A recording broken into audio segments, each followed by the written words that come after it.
Unemployment in the 16-nation Eurozone hit a record 10% in February, official figures showed on Wednesday, as inflation spiked, showing Europe's fragile recovery is largely a jobless one.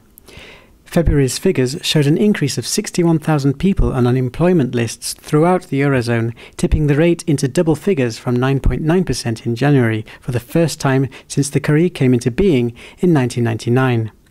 For the 27-nation European Union as a whole, the jobless rate in February stood at 9.6%, slightly up from 9.5% in February, the EU's official Eurostat statistics agency reported.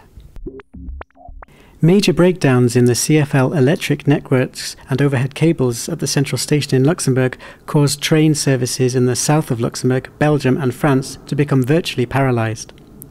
The current situation at the station can only be described as chaos.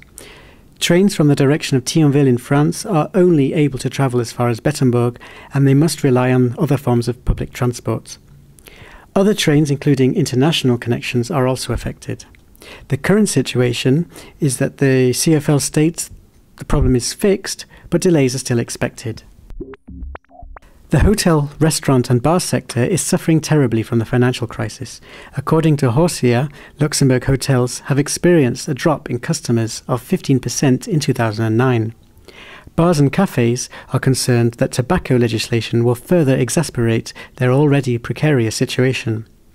Restaurants, bars and cafes in Luxembourg don't seem to be attracting as many clients as they used to.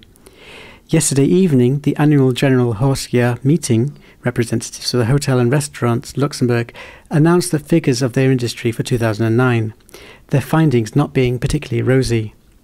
Hotels experienced a drop of 15% in clients, while bars and restaurants witnessed a drop of 5 to 8%.